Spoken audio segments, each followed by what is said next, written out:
রাজ্য বিজেপির fact finding team রাজ্যে বিজেপির ফ্যাক্ট ফাইন্ডিং টিম কসবা ধর্ষণ কাণ্ডে তদন্তে রাজ্যে ফ্যাক্ট ফাইন্ডিং টিম।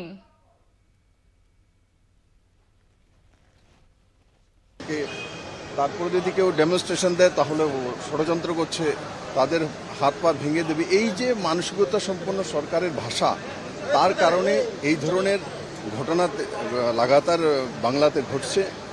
আর সবচেয়ে বড় বিষয় হচ্ছে যে বাংলাতে মহিলারা সুরক্ষিত না।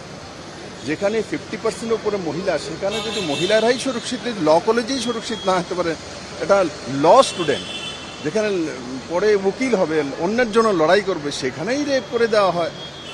তো বাংলার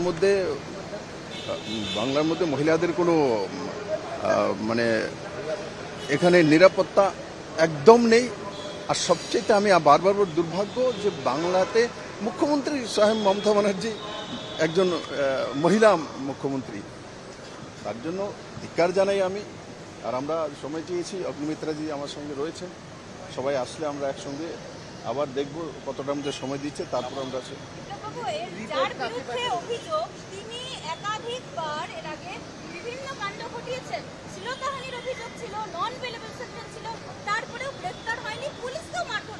দেখেছি।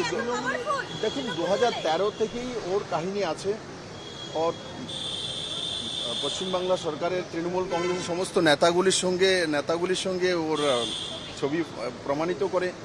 আর সে তৃণমূলের ছাত্র সংসদের সম্পাদক। তো স্বাভাবিকভাবে যারা ঘটনা ঘটিয়েছে সমস্তগুলোই ডাইরেক্টলি তৃণমূলের সঙ্গে যুক্ত আছে এবং এরা পেশাদারি রেপিস্ট।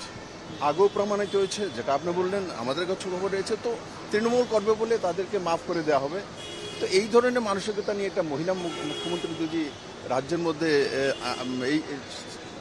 এই পরিস্থিতি তৈরি করেছে, তো এই স্টেট কনসার্ন। আমরা রিপোর্ট নিয়ে আমাদের রাষ্ট্রীয় অধ্যক্ষ জেপি নাড্ডাজিকে দেব। নিশ্চিত ওনাকেও যাবে।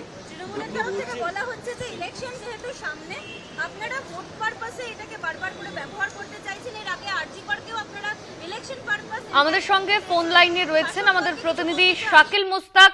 শাকিল, বিজেপির ফ্যাক্ট ফাইন্ডিং টিমের 4 সদস্য রয়েছেন, এই নিয়ে কি আপডেট রয়েছে?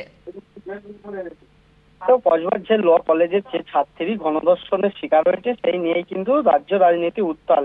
এর মধ্যে ধরা পড়েছে যে অভিযুক্তদের মধ্যে 3 জন ধরা পড়েছে আর একজন নিরাপত্তা রক্ষী। পুলিশ তদন্ত করছে। তার মাঝে দিল্লি থেকে আজকে 4 সদস্যের একটি টিম কিন্তু ফান্ডিং টিম কিন্তু তারা আজকে কলকাতা বিমানবন্দরে এসে পৌঁছায় এবং বিমানবন্দরে তাকে কিন্তু স্বাগত জানাতে দমদম বিমানবন্দরে হাজির ছিলেন বিজেপি নেত্রী অগ্নিমিত্রা পল। তারা এখান থেকে কসবার উদ্দেশ্যে রওনা দেবেন এমনটাই কিন্তু জানা যাচ্ছে। এর পাশাপাশি দুপুর 2টো নাগাদ কিন্তু নিজের বাসভবন থেকে, নিউ টাউনের নিজের বাসভবন থেকে সুকান্ত মজুমদার কেন্দ্রীয় মন্ত্রী, তিনিও কিন্তু ওই কসবার উদ্দেশ্যে রওনা দেবেন এবং সেখানেই গিয়ে কিন্তু তারা এই যে বিজেপির 4 সদস্যের যে ফার্স্ট ফান্ডিং টিম, তারা কিন্তু ওই কসবায় গিয়ে মূলত বিষয়টি খতিয়ে দেখবেন। ধন্যবাদ তোমার শাকিল। আমাদের সঙ্গে ফোন লাইনে ছিলেন আমাদের প্রতিনিধি শাকিল মুস্তাক।